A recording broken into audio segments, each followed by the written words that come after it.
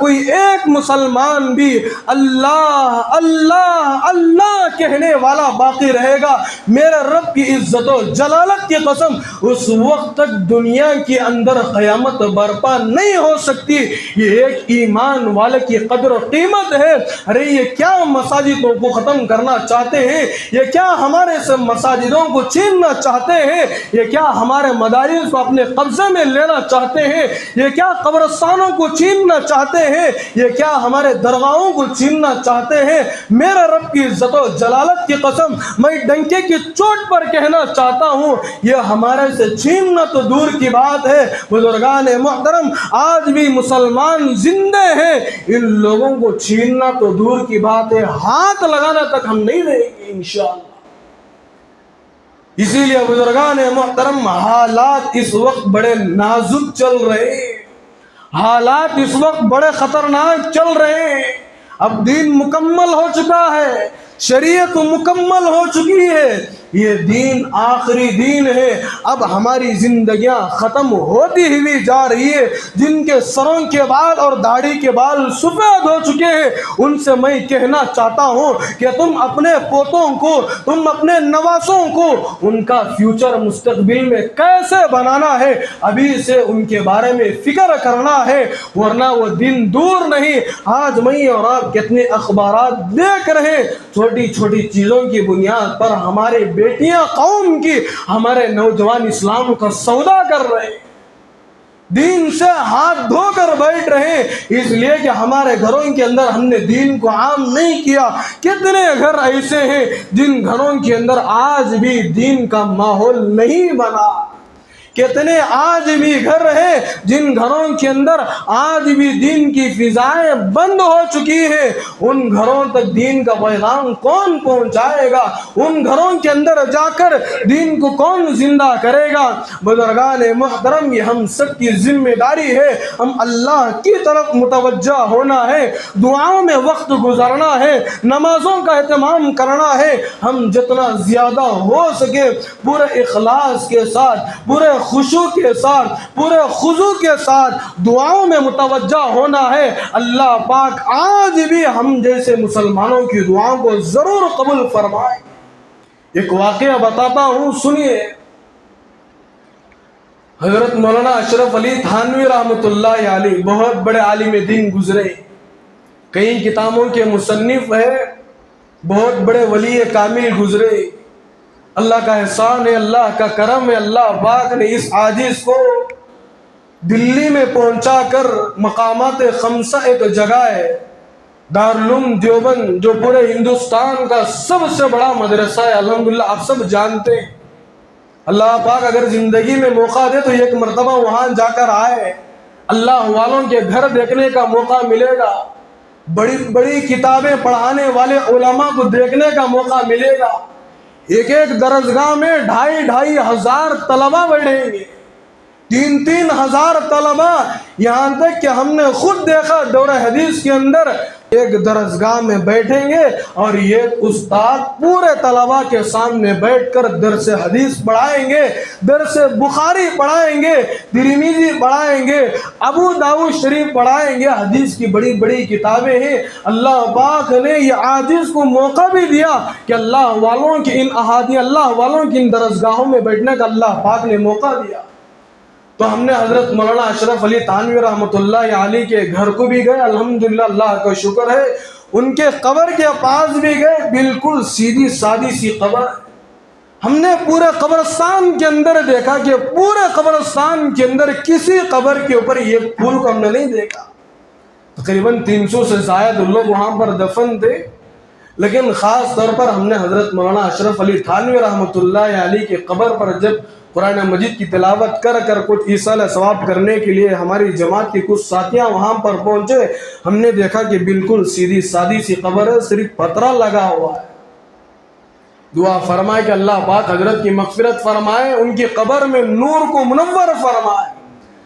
تو حضرت نے اپنی کتاب کے اندر جواہرات حکیم الامت کے اندر اس واقعے کو نقل کیا کہ ایک اللہ والے تھے، ان سے پہلے والے جو اللہ والے گزرے ہیں ان اللہ والوں کا واقعہ نقل کرتے ہیں کہ ایک اللہ والے گزرے ہیں کہ وہ اللہ والے کے پاس جو آدمی سچے دل سے آ کر یہ دعا کی درخواست کرتا کہ حضرت میرے لیے دعا کیجئے کہ خواب میں مجھے رسول اللہ صلی اللہ علیہ وسلم کی زیارت نصیب ہو جائے، جو آدمی اخلاص کے ساتھ، سچی تڑپ کے ساتھ، پورے ادب اور احترام کے ساتھ آ کر حضرت سے دعا کی درخواست کرتا، حضرت اس کے حق میں دعا کرتے، اسی دن اسی رات میں اس بندے کو رسول اللہ صلی اللہ علیہ وسلم کی زیارت نصیب ہو جاتی۔ ایک دن ایسا ہوا کہ لوگ آتے رہے جاتے رہے، کئی لوگوں کو زیارت ہوتی رہی۔ ایک دن بیگم صاحبہ نے کہا، اجی آپ روزانہ لوگوں کو رسول اللہ صلی اللہ علیہ وسلم کی خواب میں زیارت کراتے ہیں، دعا کرتے ہیں، آپ ان کے حق میں دعا کرتے ہیں، جب وہ جا کر آرام کرتے ہیں ان کو خواب میں رسول اللہ صلی اللہ علیہ وسلم کی زیارت ہو جاتی ہے۔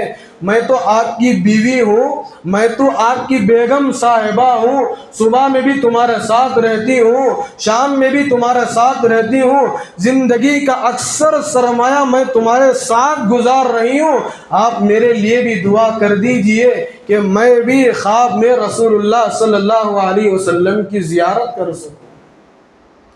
اللہ والے تو اللہ والے ہوتے ہیں۔ اللہ والے نے اپنے بیگم صاحبہ سے کہا، وہ بیگم صاحبہ پوری بوڑھی ہو چکی تھی، تقریباً 65 سال کی ان کی عمر ہو چکی تھی۔ اب جس عورت کی عمر 65 سال کی ہو جائے کیا وہ خوبصورت دکھے گی؟ تو اللہ والے نے اپنی بیگم صاحبہ سے کہا کہ میں ایک شرط پر آپ کے حق میں دعا کروں گا۔ کیا کہا انہوں نے؟ ایک شرط ہے، اگر اس شرط کو آپ پورا کرو گی تو میں تمہارے لیے ضرور دعا کروں گا۔ تو بوڑھی اماں کہنے لگی، بیگم صاحبہ اپنے شوہر سے کہنے لگی، اللہ والے سے کہنے لگی، بزرگ میاں سے کہنے لگی کہ بتائیے آپ کی کیا شرط ہے؟ اللہ والے اپنی بیگم صاحبہ سے کہا کہ وہ شرط یہ ہے کہ جس طرح تم شادی کے دن نکاح کے وقت میں جس طرح تم تیار ہوئے تھے، آج تم کو اس طرح تیار ہونا۔ جس طرح تم نے نکاح والے دن خوبصورت عمدہ سے عمدہ کپڑا پہنی تھی، وہ کپڑا آج پہننا پڑے گا۔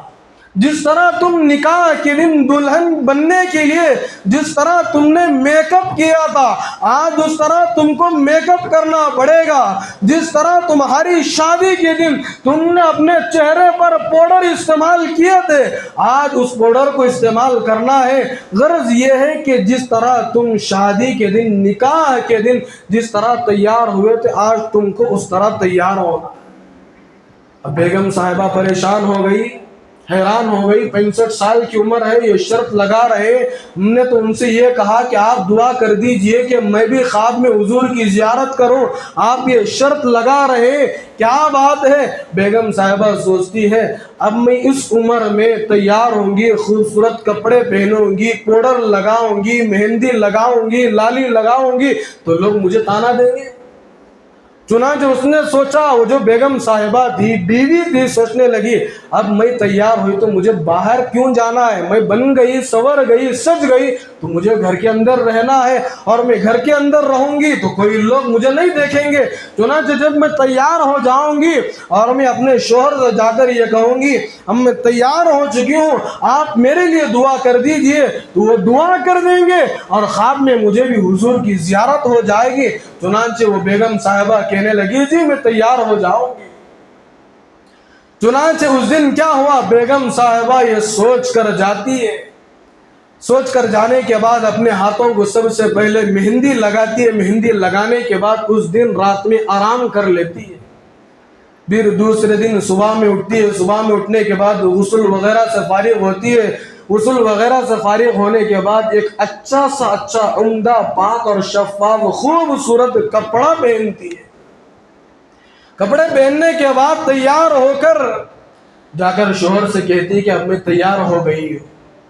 شوہر نے دیکھا کہ بیگم صاحبہ تیار ہو گئے، بیگم صاحبہ سے کہا، بوڑھی عورت سے کہا، اماں جان سے کہا، اپنی بیوی سے کہا کہ تم تھوڑی دیر کے لیے بیڈ کے اوپر بیٹھ جاؤ، میں 2 منٹ باہر جا کر آتا ہوں۔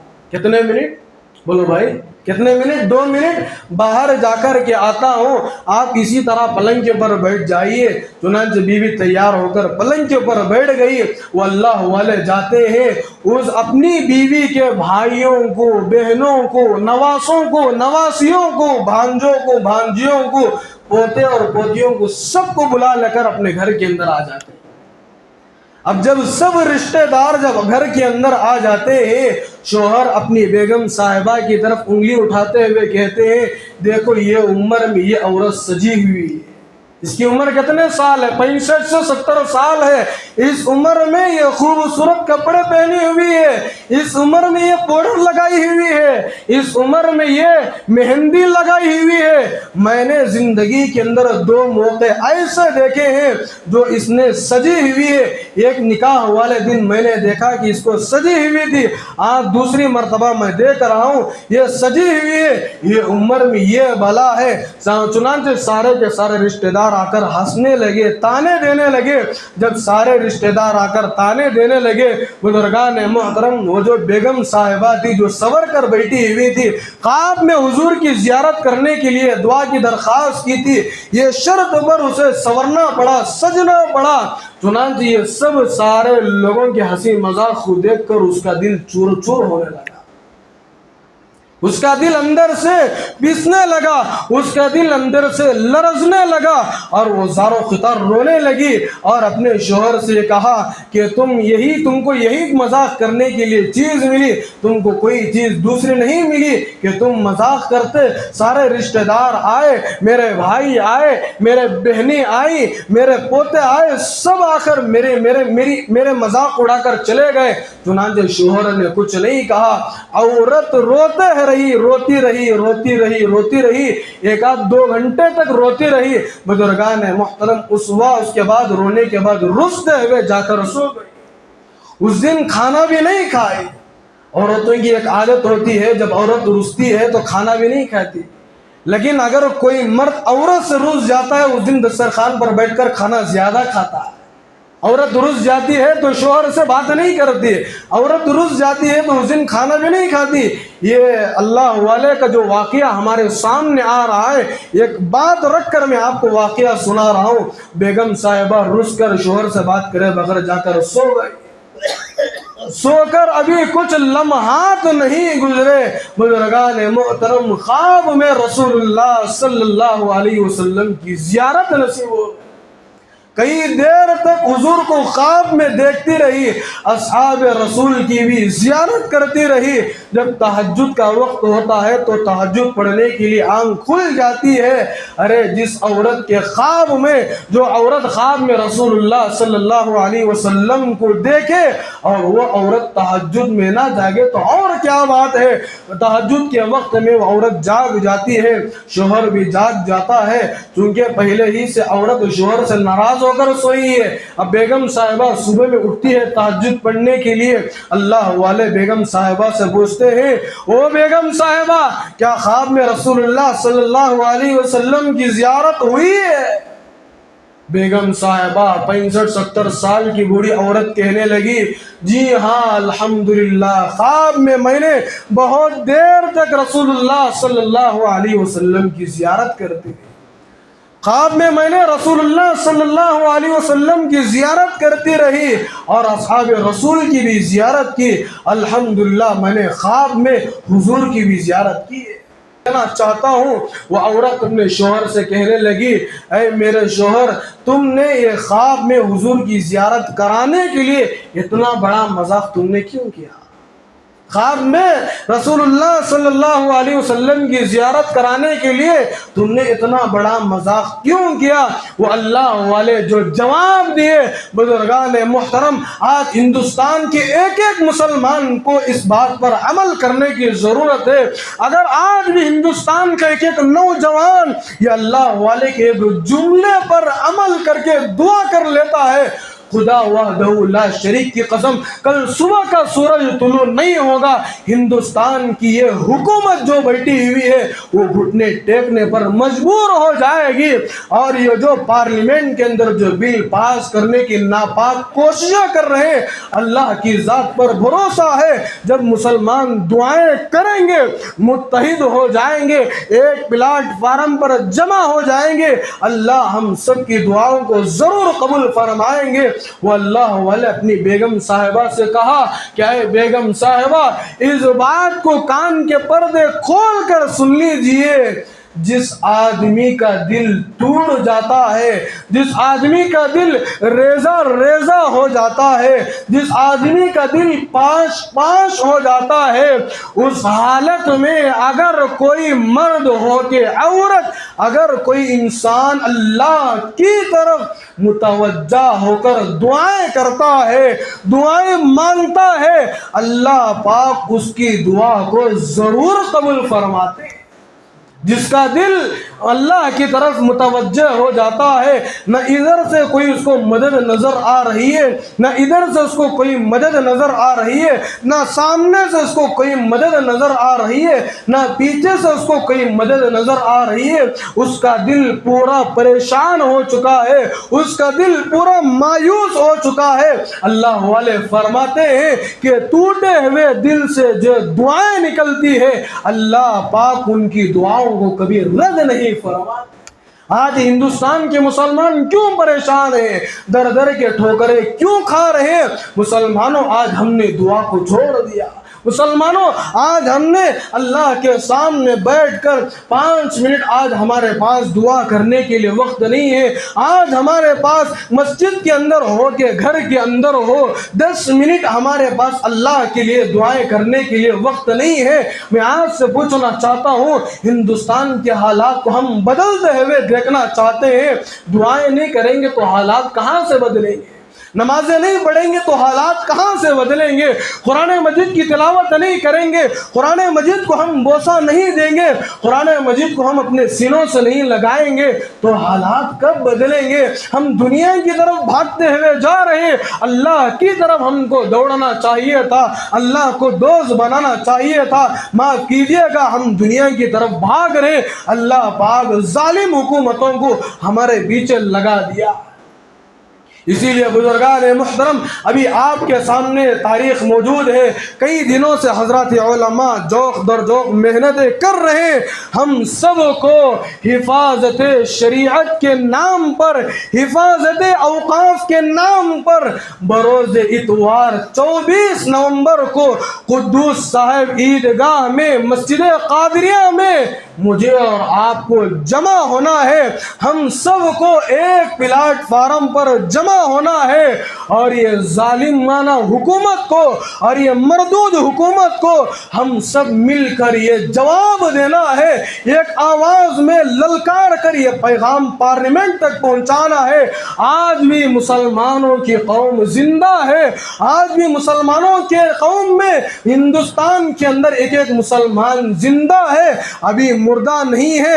آج بھی مسلمانوں کی قوم جاگ رہی ہے، اس لیے ہم سب مل کر آنے والی اتوار کو بروز اتوار بعد نماز عصر سے لے کر عشاء تک کوئی مسلمان ہمارے محلے کے اندر موجود نہ رہے، ایک ایک مسلمان 10 ساتھیوں کو لے کر محترم صرف بنگلور کے مسلمانوں کا مسئلہ نہیں ہے، کرناٹک کے مسلمانوں کا مسئلہ نہیں ہے، بلکہ پورے ہندوستان کے مسلمانوں کا مسئلہ ہے۔ یہ ایک پلیٹ فارم پر ہم سب کو جمع ہونا ہے، 24 نومبر کو عصر میں مجھے اور آپ کو پہنچنا ہے، اور عصر سے پہلے اپنے تمام دکانوں کو بند کرنا ہے۔ آل انڈیا مسلم پرسنل لا بورڈ کی جانب سے یہ اعلان بھیجا گیا ہے، یہ پیغام پہنچایا جا رہا ہے کہ تم صرف اتوار کے دن ہماری شریعت کی حفاظت کے لیے، تحفظ اوقاف کے لیے، ہماری درگاہوں کی حفاظت کے لیے، ہماری مساجد کی حفاظت کے لیے، مدارس کی حفاظت کے لیے، دینی خانقاہوں کی حفاظت کے لیے، قبرستانوں کی حفاظت کے لیے کیا ہم پورے مل کر 2-4 گھنٹے ہم نہیں دے سکتے؟